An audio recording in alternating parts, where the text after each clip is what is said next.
Hello guys, hello everyone, welcome in the session. So in this video we are going to discuss ये एक much awaited video है। काफ़ी सारे लोग इस वीडियो का वेट करते रहते हैं ऐसे सेशन का। स्ट्रेटजी सेशन बताओ, स्ट्रेटजी बताओ। तो in this video we are going to discuss the next 4 month plan. आपका जो पास जो 120 डेज बचे उसको मैक्सिमम कैसे यूटिलाइज कर सकते हो। जो बच्चे अभी शुरू कर रहे हैं अपनी प्रिपरेशन, ये सेशन उनके लिए भी बेनिफिशियल होगा। जो बच्चे ऑलरेडी अपनी प्रिपरेशन शुरू कर चुके हैं दिसंबर में, जनवरी में, जून में, ये सेशन उनके लिए भी बेनिफिशियल होगा। तो watch this video till the end. We are going to discuss these three things basically. Those who are starting their preparation, क्या उनके लिए 4 मंथ सफिशिएंट है, क्या वो क्रैक कर सकते हैं CAT? We are going to discuss that also. जो बच्चे ऑलरेडी अपनी प्रिपरेशन शुरू कर चुके हैं उनके लिए we will talk about the next 4 month detail study plan कि आपको क्या क्या करना है, किस किस महीने में कितना कितना आपको अपनी तैयारी करनी है। और मॉक टेस्ट का प्लान डिस्कस करेंगे। हर महीने में आपको कितने टेस्ट लेने चाहिए स्टार्टिंग फ्रॉम अगस्त ऑनवर्ड, कितने मॉक टेस्ट आप लास्ट तक लोगे। तो let's begin the session guys. अगर आपने अभी तक इस सेशन को लाइक नहीं किया तो पहले एक बार लाइक कर दो इस वीडियो को और टिल द एंड आप बने रहो। ये सारे डाउट आपके क्लियर हो जाएंगे। तो बात करते हैं उन बच्चों की जो अभी अपनी प्रिपरेशन शुरू कर रहे हैं। क्या ये 4 मंथ सफिशिएंट है क्रैक करने के लिए या नहीं? देखो, दो चीज़ें हैं। I not make a false statement कि हाँ भैया तुम अभी से तैयारी शुरू कर रहे हो और आपने इससे पहले अगर नहीं कुछ करा है तो आपके 99 आ जाएंगे। इट इज़ ब्लेंटली अ लाई। तो कैट को क्रैक करने के लिए नॉर्मली जो हम बोलते हैं टाइम चाहिए होता है 6 to 8 month are the ideal time, जिन बच्चों ने इससे पहले कोई तैयारी नहीं की है। जो बच्चे अभी भी शुरू कर रहे हैं कैट की तैयारी और उन्होंने अपना थोड़ा सा बेसिक, जिनके ठीक है बेसिक कंसेप्ट जिनको आते हैं, now they are starting in the month of August, they can definitely do it. But उनके बेसिक कंसेप्ट एक बार उनको आने चाहिए, या फिर some people who are repeater they can definitely do it. कुछ बच्चे ऐसे भी होंगे जिन्होंने पहले इससे पहले कैट का एग्जाम नहीं दिया but still they want to appear in CAT in 2025 और उनके पास भी 4 महीने हैं। तो उनके लिए आई सजेस्ट कि आप कर सकते हो, लेकिन आप ना सारा कुछ करने की कोशिश मत करो। You can't do the whole syllabus finish in 4 month religiously. तो we'll do the selective topics. तो मैं आपको बताऊंगा कि आप कौन कौन से टॉपिक करो जिससे आपकी 4 महीने की जो टाइम आपके पास बचा है उसको आप मैक्सिमम बेनिफिट उठा पाओ। And you can try to get the maximum percentile by covering the syllabus. आप पूरा सिलेबस कवर अप करने की कोशिश मत करो, आप नहीं कर पाओ। If you will try to do everything in these 4 month तो वो सफिशिएंट टाइम नहीं बचा है। तो इन 4 महीनों में जो बच्चे अभी से शुरू कर रहे हैं उनको क्या क्या करना चाहिए मंथ वाइज, कितना टाइम देना चाहिए उनको, कौन कौन से टॉपिक करने चाहिए, we are going to discuss all this. तो अगर आपको लग रहा है कि 4 महीने सफिशिएंट है, तो जैसे मैंने बोला कि अगर आपके बेसिक कंसेप्ट ठीक है, अगर आपने पहले तैयारी की हुई है, आप पूरा सिलेबस भी एक बार पूरा कर सकते हो। जो बच्चे फर्स्ट टाइम कर रहे हैं उनके लिए आई सजेस्ट कि आप सेलेक्टिव टॉपिक करो। बहुत ज़्यादा अगर आपको लग रहा है कि हमें यार पूरा का पूरा पेपर करना पड़ेगा कैट क्लियर करने के लिए, ऐसा नहीं होता है। कैट में आपको सेलेक्टिव ही जाना है। अगर आपका सिलेक्शन ठीक है, if you can select the right kind of question in the time limit, definitely आप बहुत अच्छा स्कोर कर सकते हो। बिकॉज कैट में अच्छा स्कोर करने के लिए मैं आपको अभी स्कोर वर्सेस परसेंटाइल दिखाऊंगा, you will get an idea. आपको सारा पेपर नहीं करना है। अगर आप 120 मिनट के अंदर 25-26 क्वेश्चन भी कर लेते हो आउट ऑफ 66 क्वेश्चंस, तब भी यू कैन अचीव 95 परसेंटाइल के आसपास तक है। तो आपको 68 में से लगभग 25 to 30 क्वेश्चन सही अटेम्प्ट करने हैं। तो जो बहुत मुश्किल टास्क नहीं है, आप कर सकते हो, हर कोई बच्चा कर सकता है 25 to 30 क्वेश्चन। तो अगर आपको लग रहा है कि हम अभी लेट हैं, क्या हम शुरू करें, yes you can do it. थोड़ा मेहनत ज़्यादा करना पड़ेगा। ऐसा नहीं कि आप बिना मेहनत किया, बिना पढ़े आप क्लियर कर लोगे कैट। बाकी बच्चों के कंपैरिजन में obviously you have to spend more time, क्योंकि वो बच्चे ऑलरेडी बहुत पहले से अपनी तैयारी शुरू कर चुके हैं। तो अगर आपको लग रहा है कि हम अभी भी सीरियस हो जाते हैं, कैट का नोटिफिकेशन आ चुका है, अब तो सीरियस हो जाते हैं, अब सीरियस तरह से पढ़ाई कर लेते हैं, तो हमें क्या क्या करना चाहिए उसके बारे में डिस्कस करते हैं। हम कौन कौन से मेन टॉपिक कम से कम कर लें ताकि हमारा एक अच्छा स्कोर आ सके, हमारा एक बेस बन सके। तो जैसे मैंने बोला आपको कि अगर हम कैट स्कोर वर्सेस परसेंटाइल की बात करेंगे गाइस, पिछले कई सालों का पैटर्न अगर हमने देखा है कि जिस बच्चे के 99 भी आ रहे होते हैं, जैसे यहाँ पे 66 क्वेश्चन थे इन दोनों ईयर में और यहाँ पे पिछले साल 68 क्वेश्चन थे। तो अगर आप 68 इंटू 3 करते हो, पिछली बार का paper it was around 204 marks का पेपर था। ये वाले जो पेपर थे वो 190 मार्क्स के पेपर थे, 198। तो आप खुद देखो कि अगर आपको 99 भी चाहिए तो आपको 198 में से या फिर 66 क्वेश्चन में से लगभग 28 क्वेश्चन करने 99 लाने के लिए। मुश्किल पेपर 28 क्वेश्चन, 66 में से 28, नॉट इवन हाफ। अगर आप 23 की बात करोगे which was a difficult slot, यहाँ पे लगभग आपको 26 क्वेश्चन के आसपास सही करने थे to get 76%, 76 marks to get 99%। पिछली बार का पेपर थोड़ा आसान था, यहाँ पे आपको लगभग 32 क्वेश्चन ठीक करने पड़ेंगे out of 66। Again less than 50%। किसी भी पेपर में आपको आधा पेपर भी सही नहीं करना है। 2 घंटे के पेपर में आप सोच के देखो कि आप 32 क्वेश्चन या 25 से 30 क्वेश्चन के बीच में आप ठीक कर पाओगे अगर सिलेक्शन के साथ। अगर आप सारे क्वेश्चन करने की कोशिश करोगे आप नहीं कर सकते, लेकिन with the right kind of selection everyone can select 25 to 30 question guys, जो हर कोई कर सकता है। जो बच्चा अभी भी शुरू कर रहा है प्रिपरेशन वो भी कर सकता है, लेकिन आपको जाना बहुत सिलेक्टिव पड़ेगा। You can not spend time on any wrong question. तो अगर आपको ये शीट दिख रही है, अगर आप इसको ढंग से देख लेते हो, अगर आपको 90 परसेंटाइल की रेंज में आना है तो आप देखो 49 स्कोर लाने के लिए लगभग आपको 16 to 17 क्वेश्चन ही ठीक करने हैं 2 घंटे में। 16 to 17 में आपका 90 परसेंटाइल आ सकता है। 44 के लिए लगभग आपको 15 क्वेश्चन ठीक करने, यहाँ पे आपको लगभग 19 से 20 क्वेश्चन ठीक करने। तो आप खुद सोचो यार, 2 घंटे में 19-20 क्वेश्चन नहीं कर सकते क्या? जो बच्चा अभी भी शुरू कर रहा है आई एम श्योर कि वो भी 19-20 तो एस्पायर कर सकता है, कम से कम 90 परसेंटाइल तो सोच सकता है। लेकिन जैसे मैंने बोला, आपको क्वेश्चन बहुत सही तरह से सेलेक्ट करने पड़ेंगे और आपको टॉपिक भी बहुत सेलेक्टिव करने पड़ेंगे, लेकिन डिटेल में करने पड़ेंगे। Selective but detail. सारे मत करो, बट जो सेलेक्टिव कर रहे हो उनको तो डिटेल में करो। अगर आप सेलेक्टिव भी सेलेक्टिव करोगे तो फिर मुश्किल हो जाएगा, क्योंकि अगर आप सेलेक्टिव ब्लॉक कर रहे हो, सेलेक्टिव टॉपिक कर रहे हो, तो आप उनका थोरो पूरी तरह कर लो ताकि कोई भी क्वेश्चन आए you should be able to handle it. तो ये सब बच्चों के लिए शीट है कि अगर हम अपनी प्रिपरेशन को इतना कर लें कम से कम कि हम इतने क्वेश्चन सही अटेम्प्ट कर पाए with the right kind of selection and without wasting any time on those questions which are meant to be left. There are certain questions which are meant to be left. अगर आप उन पे अटके रह गए आप गए, अगर आपने गलत सेट पिक कर लिया आप गए। तो सिलेक्शन बहुत इंपॉर्टेंट हो जाता है कैट के अंदर। जो बच्चा अभी भी शुरू कर रहा है, मैं आपको टॉपिक बताता हूँ कौन कौन से इंपॉर्टेंट टॉपिक हैं जो आपको करने चाहिए। ये पूरा सिलेबस है हमारा क्वांट का। अर्थमेटिक के ये टॉपिक आते हैं main. These are the algebra topic, geometry, PNC probability, miscellaneous and number system. ये पूरा का पूरा सिलेबस है। इसको आप चाहे तो प्रिंट आउट लेके अपने वॉल पे लगा लो। जो जो आपने टॉपिक करते जाओ उस पर टिक लगाते जाओ, जो जो रह गया है उस पर आप ब्लैंक लगा सकते हो और उसको धीरे धीरे कवर अप कर सकते हो। जो बच्चे अभी शुरू कर रहे हैं, definitely I will not suggest कि आप ये सारा कुछ करने की कोशिश करो। सारा कुछ करने की कोशिश करोगे आप कुछ भी ढंग से नहीं कर पाओगे। सेलेक्टिव जाना है, वेटेज के हिसाब से जाना है। अभी तक हम पिछला अगर ट्रेंड देखें तो क्वांट की अगर हम टॉपिक की बात करते हैं गाइस, जैसे अर्थमेटिक का वेटेज आप देखो, अर्थमेटिक का वेटेज इज अराउंड 40%। अगर हमारे 22 क्वेश्चन क्वांट में आ रहे हैं तो 40% लगभग 8 से 9 क्वेश्चन आपके आएंगे अर्थमेटिक। हर साल पिछले कई सालों से ऐसा पैटर्न बना हुआ है। ज्योमेट्री आपको मिल जाएंगे 2 से 3 क्वेश्चन, 4 तक भी जा सकते हैं। मॉडर्न मैथ्स का लगभग 1 से 2 क्वेश्चन आपको मिल जाते हैं हर पेपर में। एल्जेब्रा उसके बाद सबसे इंपॉर्टेंट ब्लॉक हो जाता है। यहाँ पे 30% वेटेज है, 22 में से 30% लगभग 7 से 9 क्वेश्चन के बीच में या 7 से 8 क्वेश्चन के बीच में आपको एल्जेब्रा मिलेगा और फिर नंबर सिस्टम लगभग वही 2 से 4 क्वेश्चन। ये आपके सारे ब्लॉक है। तो अब मुझे दिख रहा है कि यार ये 2 ब्लॉक अगर मैं कर लूं तो मेरा लगभग 70% सिलेबस खत्म हो गया।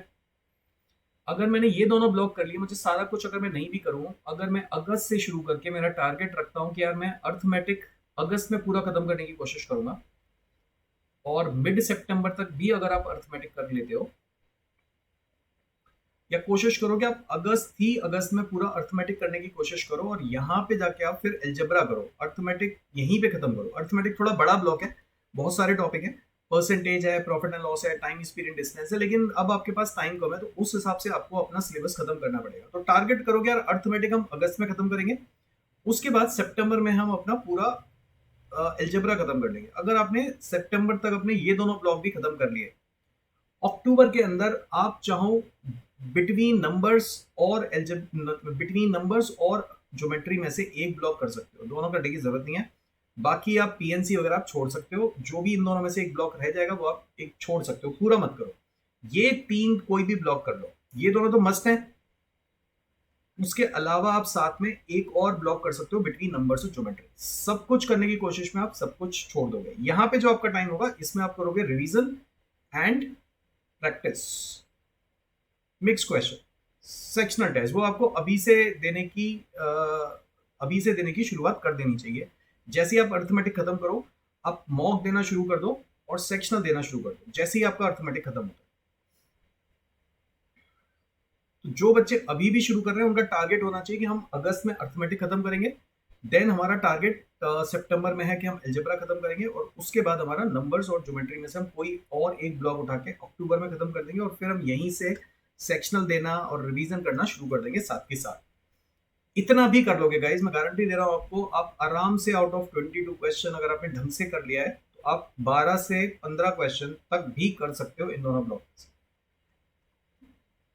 तो ये बात हुई उन बच्चों के लिए जो यहां से शुरू कर रहे हैं अपनी प्रिपरेशन। मेन टॉपिक उठाओ और कर दो। मेरा ऑलरेडी एक अर्थमेटिक का कोर्स पूरा है, अगर आप देखना चाहते हो, पूरा अर्थमेटिक और पूरा अलजेब्रा भी हमारा चल रहा है। जब तक आप अर्थमेटिक खत्म करोगे हमारा अलजेब्रा भी खत्म हो जाएगा। तो आप अर्थमेटिक खत्म करो रिकॉर्डिंग से, और अलजेब्रा जो चल रहा है, क्योंकि आपको नंबर ऑफ क्लासेस बढ़ानी पड़ेगी। आप एक सेशन एक दिन में नहीं दे सकते, आपको कम से कम दो सेशन एक दिन में देखने पड़ेंगे, और साथ में इसकी प्रैक्टिस भी करनी पड़ेगी। तो वीडियो देखो, 2 सेशन देखो और उनकी प्रैक्टिस करो, फिर आप अलजेब्रा खत्म करोगे। साथ में अर्थमेटिक के साथ साथ आप एलआरडीआई भी शुरू कर सकते हो।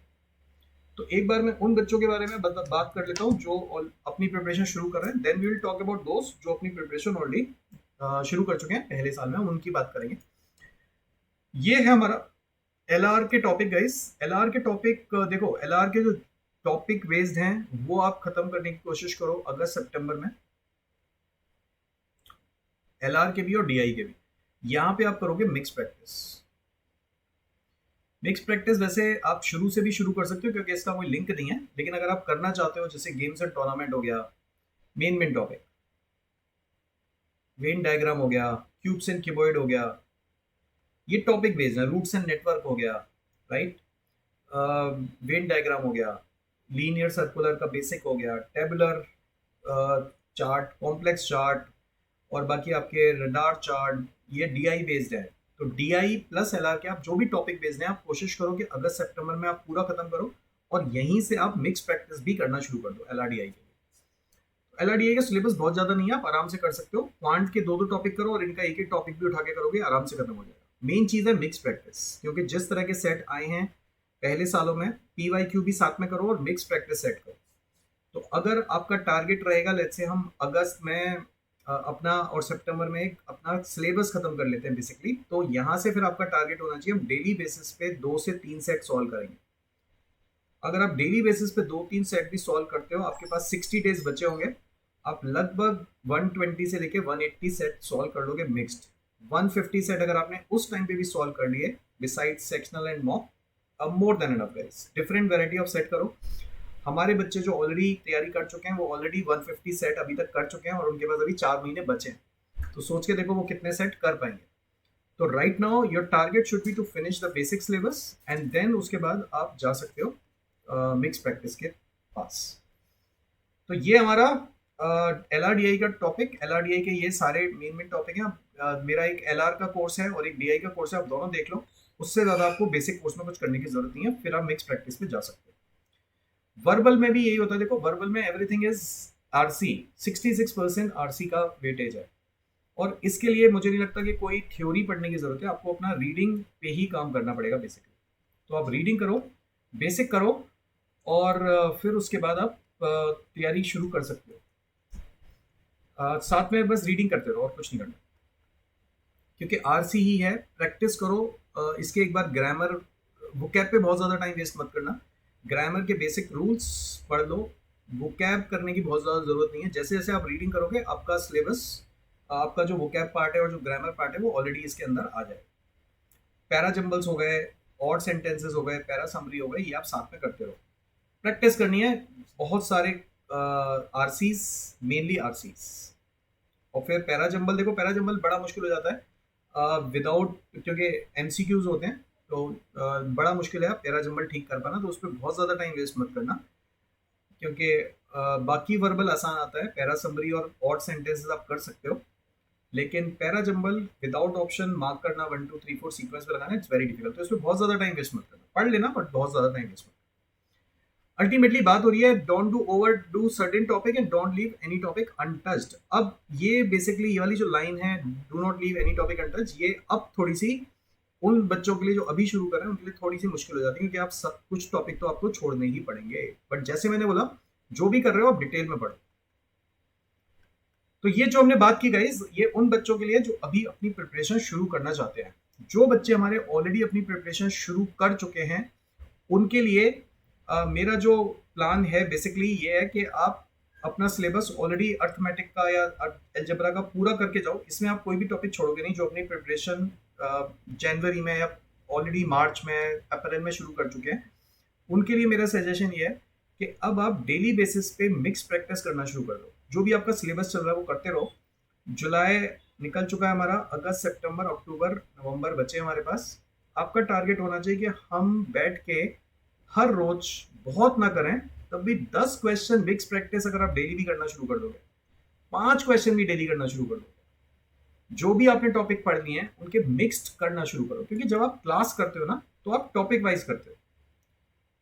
जब आप टॉपिक वाइज करते हो तो आपको पता है कि यार एलिगेशन का ये वाला रूल लगेगा या एवरेज का ये वाला रूल लगेगा, तो आप बड़े आराम से कर लेते हो। लेकिन जब आप मिक्स प्रैक्टिस करना शुरू करोगे उसमें आपके जो कंसेप्ट आएंगे वो आपको पता नहीं होगा कि ये वाला कंसेप्ट लग रहा है या ये वाला कंसेप्ट है। उससे आपकी लर्निंग बहुत बढ़िया होगी। तो जो बच्चे ऑलरेडी अपनी प्रिपरेशन शुरू कर चुके हैं, आधा सिलेबस लगभग खत्म कर चुके हैं, उनके लिए मेरा सजेशन ये है कि अब आप बैठ के मिक्स प्रैक्टिस करो।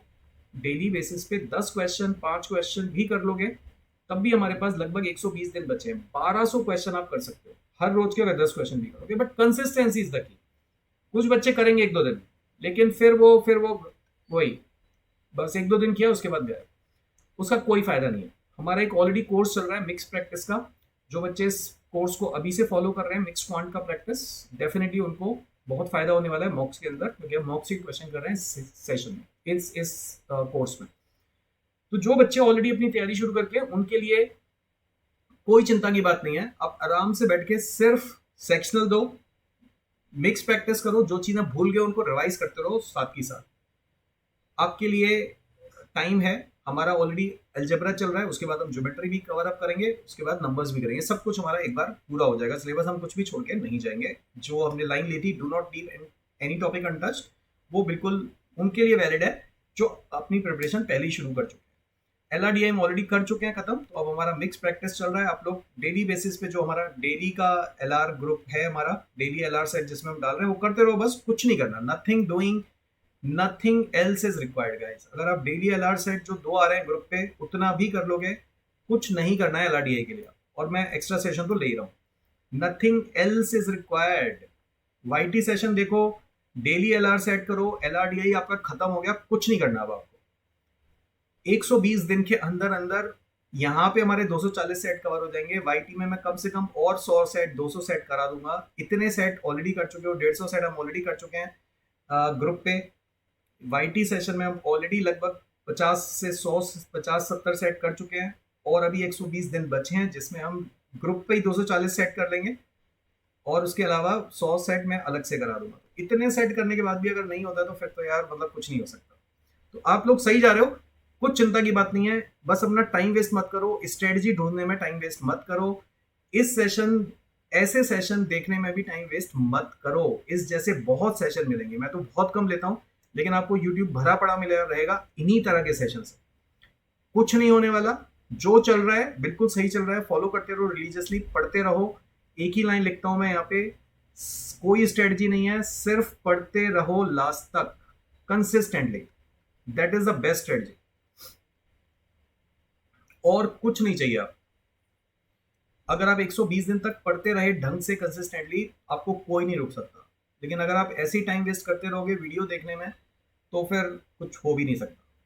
राइट नाउ क्या करना चाहिए आपको हर सेक्शन के लिए, और ये हर बच्चे के लिए वैलिड है। राइट नाउ अपने टॉपिक आइडेंटिफाई करो कि यार मेरे को ये टॉपिक अभी मुझे नहीं आते हैं। जो मैंने लिस्ट दी थी क्वांट की, ये टॉपिक आप नोट कर लो कि यार ये टॉपिक नहीं आता, ये टॉपिक नहीं आता। धीरे धीरे उन टॉपिक को आपको कम करना है। राइट, धीरे धीरे इन टॉपिक को इसमें शिफ्ट करते रहो कि यार ये टॉपिक अभी मेरे को नहीं आते, मैं पढ़ के फिर इसको यहाँ पे शिफ्ट करता रहूंगा कि मेरे को थोड़ा थोड़ा आइडिया लग चुका है इन टॉपिक। ये टॉपिक है जिनका आपको ऑलरेडी आइडिया है, ये टॉपिक है जिनमें आप अच्छे हो। अभी आप सारी लिस्ट बना लो कि यार अर्थमेटिक तो हमारा हो गया, ज्योमेट्री अभी हमें करना है, एलजेब्रा में थोड़ा थोड़ा आता है। ये सारे टॉपिक आपके धीरे धीरे यहाँ आने चाहिए। आपका एलजेब्रा धीरे धीरे, ज्योमेट्री धीरे धीरे यहाँ आएगा देखा हुआ, फिर सारा टॉपिक उठ के इस वाले कॉलम में आना चाहिए। हर टॉपिक की एक बेसिक सी लिस्ट बना लो कि यार मेरे को किस टॉपिक में अभी यहाँ पे शिफ्ट करना है और उसके बाद उसको मेरे को अच्छा बनाना है। उसके लिए आपको सिर्फ क्या करना है, आपको उसके लिए करना है उन टॉपिक पे बेस्ड, जैसे मैंने बोला 10-10 क्वेश्चन, 15-15 क्वेश्चन, 20-20 क्वेश्चन उठा के रैंडम प्रैक्टिस करते रहो, कहीं से भी सेक्शनल दो, मॉक्स दो, जहां से क्वेश्चन मिल रहा है प्रैक्टिस करते रहो। तो practice is the key, nothing else is required. Mock test का प्लान अलग अलग है दोनों के लिए। जो बच्चे अभी शुरू कर रहे हैं, आई विल सजेस्ट कि एक बार आपका अर्थमेटिक हो जाता है उसके बाद आप मॉक देना शुरू करना, क्योंकि अभी तो आपको कुछ आइडिया नहीं लगेगा मॉक में क्या आ रहा है। दे सकते हो, आई थिंक 15 डेज में एक मॉक दे सकते हो।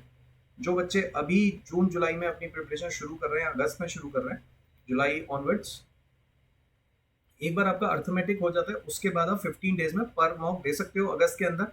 फिर यहाँ पे आप लेट्स से 10 दिन में एक मॉक देना शुरू करो,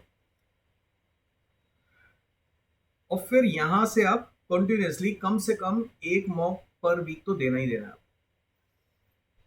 और फिर यहाँ पे आप अपनी फ्रीक्वेंसी, जब आपका सिलेबस ऑलमोस्ट खत्म हो जाएगा तब आप अपनी फ्रीक्वेंसी बढ़ा सकते हो। नवंबर के महीने में लगभग आपका टारगेट होना चाहिए कि हमारे पास लगभग 3 हफ्ते में हमें लगभग 2-2 मॉक देने, तो लगभग आप 7-8 मॉक तो कैट से पहले दे ही देना। तो जो बच्चे अभी शुरू कर रहे हैं उनका टारगेट कुछ इस तरह से होना चाहिए, अभी हम 15 दिन में एक 2 मॉक देंगे, फिर हम अपनी फ्रीक्वेंसी 10 दिन में कर लेंगे, फिर हम हर हफ्ते में एक मॉक देंगे, और फिर हम 7-8 मॉक दे देंगे कैट तक। इस तरह से आप काफी सारे मॉक दे भी पाओगे और आपको बहुत ज्यादा बर्डन भी नहीं लगेगा, आपकी प्रिपरेशन भी साथ में होती रहेगी। जो बच्चे ऑलरेडी अपनी प्रिपरेशन जनवरी से मार्च या उससे भी पहले शुरू कर चुके हैं, उनके लिए तो आई थिंक आई सजेस्ट कि कम से कम आप एक मॉक हर हफ्ते तो दो ही दो, एक मॉक पर वीक, यहाँ पर भी सितंबर में भी। उसके बाद चाहे तो आप अक्टूबर में थोड़ी सी फ्रीक्वेंसी बढ़ा सकते हो। यहाँ पे एक मॉक पर वीक बहुत है, क्योंकि इसका एनालिसिस भी उतना ही इंपॉर्टेंट है। मैं इसका भी एक सेशन लूंगा, हाउ टू एनालाइज मॉक। काफी बच्चे मॉक तो दे देते हैं बट एनालाइज नहीं करते हैं, तो मैं इसका एक सेशन लेने वाला हूँ गाइस। जो बच्चे मॉक दे रहे हैं बट उसको एनालाइज नहीं कर रहे हैं, उसका मॉक लेने का कोई फायदा नहीं होगा। तो आपको ये पता होना चाहिए कि मॉक को एनालाइज भी कैसे करते हैं। तो एक बार आप जब मॉक को एनालाइज करना सीख जाओगे तब आपको अपनी गलतियां पता चलेंगी और फिर आपका धीरे धीरे इंप्रूवमेंट भी आना शुरू होगा। तो आप अभी सितंबर और अगस्त और सितंबर में आप एक मॉक दे सकते हो पर वीक। उसके बाद चाहे तो आप अपनी फ्रीक्वेंसी बढ़ा सकते हो, आप चाहे तो 3 मॉक दे सकते हो हर 2 हफ्ते में, 6 मॉक दे लो यहाँ पे अक्टूबर में, और फिर 7-8 मॉक आप नवंबर में दे सकते हो। उससे ज़्यादा देने की ज़रूरत नहीं होती, क्योंकि आपको मॉक देने हैं विद एनालिसिस। जब तक आप एनालिसिस के साथ मॉक नहीं दोगे तब तक उसका कोई फायदा नहीं है। तो मेन चीज देखो यही है, सेक्शनल आप देते रहो, जो भी आप टॉपिक पढ़ते जा रहे हो उसका रिवीजन साथ में करते जाओ, सेक्शनल देते रहो। और जो हम मिक्स्ड क्वांट कर रहे हैं वो अभी से अगर करते रहोगे तो फिर आपको क्वांट का भी चिंता करने की जरूरत ही नहीं रहेगी। अगर आपने ये वाला कोर्स मेरा कर लिया तो फिर आपका क्वांट का जो मैं बोल रहा हूँ ना 10 क्वेश्चन, वो भी आपके खत्म हो जाएंगे, क्योंकि मैं सब 15 क्वेश्चन करा रहा हूँ हर सेशन में। तो अगर आप ये 15 क्वेश्चन भी करते रहो कैट तक हर ऑल्टरनेट डेज, तो ये भी आपका खत्म हो जाएगा। आपको सिर्फ वर्बल करना है अपने एंड पे। 2 LRDA के सेट डेली, यूट्यूब के सेशन, मिक्स क्वांट, एल्जेब्रा चल ही रहा है, ज्योमेट्री आई जाएगा इसके बाद। कुछ अपने एंड पे मत करो, जितना करा रहा हूं करते जाओ, वर्बल पढ़ लो बस ढंग से अपने एंड पे। तो ये सेशन, इसमें कुछ ऐसा नहीं मिल जाएगा आपको कि आपका कुछ मतलब बहुत ड्रास्टिक चेंज आ जाएगा आपकी प्रिपरेशन में। जो चल रही है आपकी प्रिपरेशन सही चल रही है, बस चेंजेस आपको यही करने हैं कि जो आपको होमवर्क दिया जा रहा है, जो भी आपको समझाया जा रहा है, आप उसको करो ढंग से, ट्राई करो, कम से कम मेहनत करो। इन सेशन का पर्पज सिर्फ यही होता है।